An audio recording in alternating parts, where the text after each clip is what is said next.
Welcome back, gang. It's Deltia from Deltiasgaming.com, and it's 2023. You might be new or returning to the Elder Scrolls Online, wondering what are some overpowered beginner builds. Thankfully, I have the answer. I'm going to give you 5, what I think are the top 5 most powerful for beginners, and explain why. But before we get into that, what makes a build really overpowered? It's survivability, resource sustain, and damage. As a beginner returning player, you're probably not going to be familiar with a lot of the content, so playing at range, having a lot of healing, having damage, and ease of play are very, very valuable for you to make the game feel like it's very easy. So that's the premise of what this is going to be about. I will also have links in the description below of all these build references, along with other beginner and returning player guides. If you're interested, hit that thumbs up if you got something out of this, and subscribe for more Elder Scrolls content. Let's start off our list, and a hybrid warden is up first.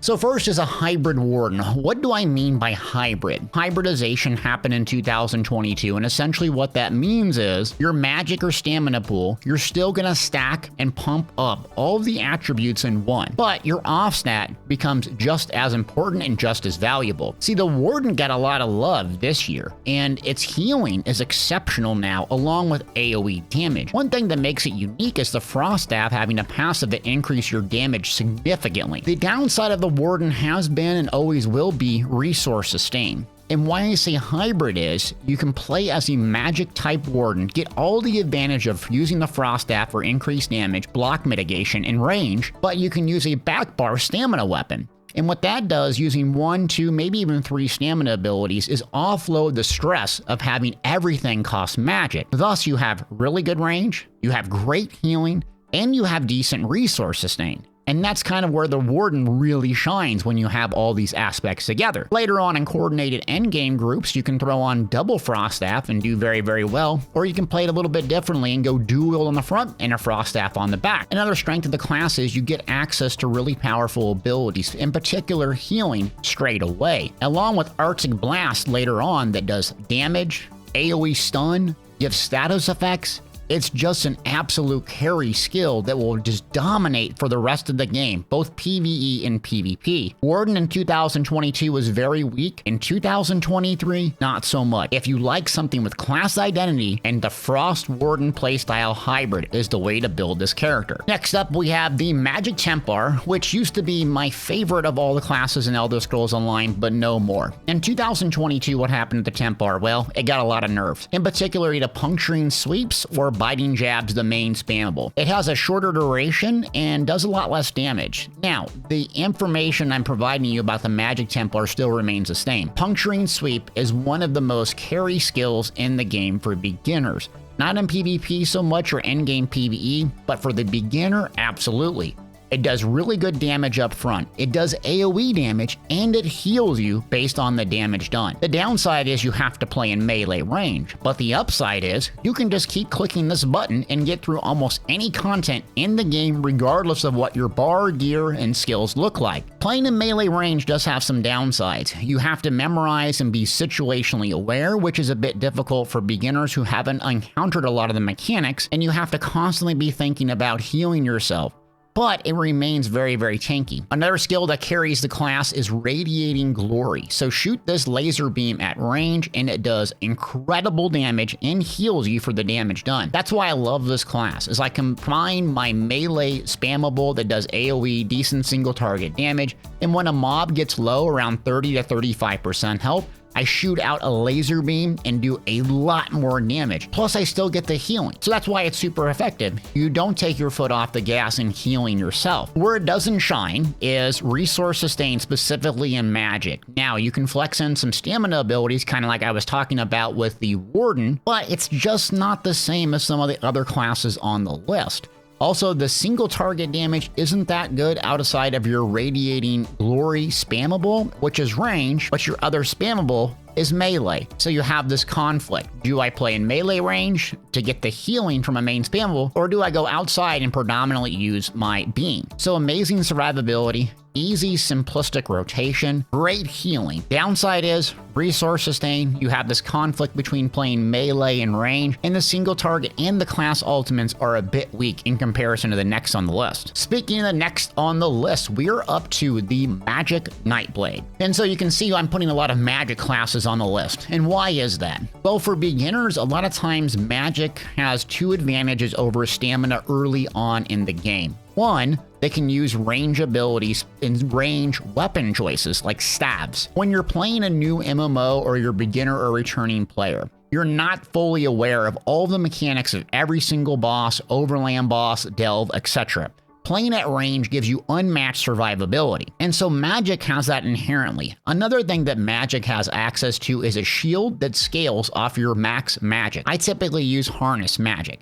So you can put this shield over your health bar and it basically acts as a massive source of health. You start taking damage, apply it again, keep on applying it. As long as you have resource sustain, this shield really carries your survivability. And Magic Nightblade in particular has two important skills, Sap Essence and Swallow Souls. Both of these give you back a lot of health, one in AoE, one single target, while doing damage. That's the important part. A lot of these other classes and playstyles have the ability to heal themselves. In fact, every class now has the ability to heal themselves and burst heal themselves or over time. What separates the good from the bad classes is, can your class do that while throttling down on damage? And that's where the Nightblade excels at. Another thing that Nightblade excels at is unmatched ultimate generation. There's a morph called Soul Harvest, and what this does is while you get kills, you get back ultimate. So early on in the game, you have this on your front bar and something like Soul Tether on your back bar, which is a big, massive AoE, does a bit of damage, and really heals you. And so early on in the game, you're getting a ton of resources, and this ultimate carries you. Later on in the game, you can flex that out for a more damage-producing ultimate, and essentially an AoE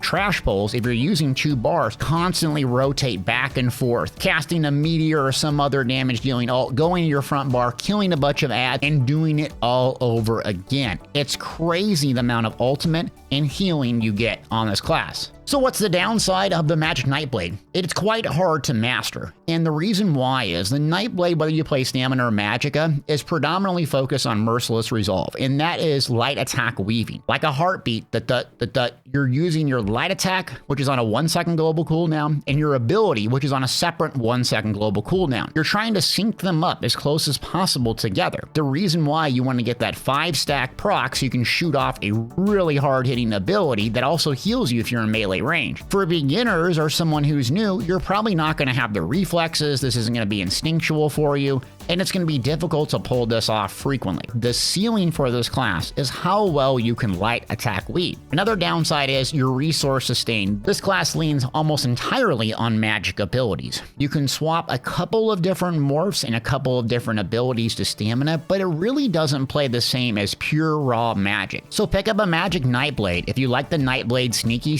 You want really good range and survivability, but just realize the ceiling is going to be determined by how well you light attack weave. Stamina Necro is up next, and this is one of my favorite solo/beginner builds to play. So what separates the Stamina Necro from a lot of the other classes is your main spammable ability, Ruinous Sight. If you didn't skip ahead to this part, remember the Templar talking about puncturing sweeps? It's a main spammable, it does AoE damage, and it heals you? Well, that's the exact same thing that Ruinous Sight does for the Stamina Necro. The additional benefit of Ruinous Sight is it applies bleed damage, which can apply the hemorrhage status effect and set off balance. That's a lot to unpack in one specific skill, but the hemorrhage status effect, you get this from Barb Trap and other situations and abilities, and it does an enormous amount of damage for you. If you set an enemy off balance for 7 seconds with this ability, that can proc a CP passive called the Exploiter, allowing you to do more damage, which is particularly useful in PvP or doing heavy attack builds. And if you consume that off balance by doing a Void Charge heavy attack when they're off balance, little circles around their head, you get double the resource sustain back. So it's decent, okay single target. It's amazing survivability because of the healing that this provides, and the status effects put it over the top. But you can see there's a downside with this. You have to play in melee range, which isn't for everybody. Another thing that Necro really excels at is a lot of your abilities, including your ultimates, you get pretty early and are all extraordinarily powerful. Another reason Stamina Necro is so strong is the Necro does not have an execute in its class kit, meaning when something gets lower health at a certain HP percentage, it becomes more relevant to use an execute ability than it does for using your main spammable ability. Typically, this can be anywhere from 25% all the way up to 35% in general. Well, the Necro can get access to that with dual wield using the skill Whirling Blades. So now you have a really strong melee class that has healing, status effects, and the missing ingredient, which is an execute. Another thing that the Necro really does poorly is resource sustain. But as we talked about the Warden, you can hybridize this class very easy, making one of my favorite and most awe-inspiring abilities in the game, Blast Bones. I typically use Skulking Blast Bones, which is the magic morph. You fire off this little critter 2.5 seconds, it hangs out and fires off, doing a massive amount of flame damage in the area, and you can make a corpse with it.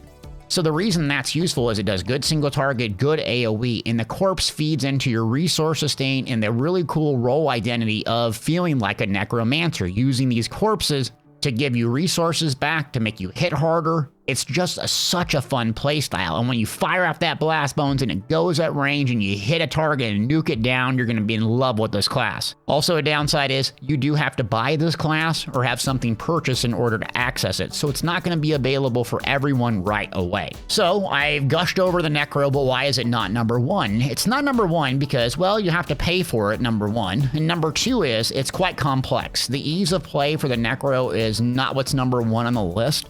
It's not very beginner friendly. Now, it does AoE and you can use your main spamble to heal, but if you really want to ramp up your single target damage and be one of the top damage dealers, which this class is later on in endgame, it's extraordinarily complex. You have 5, 6, even 7 dots sometime in your rotation. You're constantly managing these. Now, you can set this build up to be way more simplistic, 1 bar or 2 bars, but for the really top end player, you're going to have to spend a lot of time practicing the rotation. It can be frustrating for new players. Moving on to number one, it's no surprise, probably the best solo, beginner, all around, one of the best builds in the game, and that's the Magic Sorcerer. What separates the Magic Sorcerer from the rest of the classes, not only the pets that you get access to right away, but it's just the absolute insane survivability of Critical Surge. Critical Surge will heal you for, well, doing critical damage, and unlike the Nightblade, you only have to cast this ability very infrequently. So you cast this ability, go almost entirely offensive, and not have to worry about your healing. While that's really, really good, is you don't have to rely on gear sets and fancy mythics like Pale Order and a bunch of other crap that you really don't want to get as a beginning player. You just level it up. After a few hours, you hit this skill, you get it morphed, and you throw it on your back bar, cast it every once in a while, and you are just a walking juggernaut. The pets I mentioned earlier, you have to double bar these if you're using a 2-bar build, and I personally don't like the pets, and I personally don't like playing this because the ability in the build is actually almost too easy and too simple. You throw in a couple pets, a couple dots, and everything just melts while you basically can't die. When I started the Elder Scrolls Online, what really annoyed me was when I got a class and it took me forever to level up the skill lines in order to get something that's relevant and useful right away. And that's not the issue with the Sorcerer. Your very first 3 abilities are useful, and then thereon, almost every ability has some use and has some ability to get it, morph it, and use it in a pinch. Once you unlock your 2 bars, you have really long-lasting buffs that don't require a lot of babysitting, and you have the ability to put 2 pets on there, Crit Surge, and have a very simple rotation along with a lightning staff that allows you to rip off heavy attacks at range. So what would be the only downside of this is, like I said, it's pretty simple, so it's not a lot of fun for someone like me to play. You can be pigeonholed into only using pets because they're so dang strong. I personally never like range casters in MMOs. I'm always the melee meathead, but hey, this video is not about me, it's about you. Those are really the only things I can pick apart about this build. If you're starting out and want something to carry you through solo arenas, overland, anything in the game, pick up a Magic Sword and check the links below in the description for all these builds. Okay, Deltia, why is there no Dragonites? Well, Dragonites right now are my favorite class, and it's not even close. They're probably the most dominant in both PvE and PvP at endgame, but they're atrocious at the beginning for the average player. The reason why is you don't have access to a lot of heals and or things you need right away. You have to be able to rely on Battle Roar using ultimates to get back your resources and the combustion passive with specific enchants on your weapons and really a fine-tuned understanding of how the class works in order to make it work. Now, once you reach endgame with the Dragonknight, my favorite as a stamina hybrid, you'll be absolutely god tier on the battlefield. But for a new player, I'd stick away from this. I recently did Vatashram Hollows, which is a solo arena veteran with 300 champion points with a beginner set of gear on my stamina Dragonknight, and it was absolutely brutally hard. I still only died once, but I had to concentrate every ounce where I could just play a magic sorcerer, a magic Nightblade, a stam necro, and have a lot less struggle, a lot less concentration, and probably a lot more fun because it's so much easier to survive. And you don't have to rely on gear sets. So while I love the Dragonknight, and I think it's the most powerful class in the game right now, I don't recommend it for beginner players or solo players unless you have access to mythics and other really sweaty gear, which you probably won't be watching this video if you do. Well, gang, that's a video. Check the link in the description. It has a bunch of links to my website in case you're interested in more. I have endgame builds, PvP, PvE, solo, beginner, actually 110 builds, and that's a lot to update, so I would appreciate you checking. Also hit that like and subscribe if you got something out of this video, and check me out on twitch.tv/Deltiasgaming where my mom claims I'm the best streamer alive. Thanks for watching.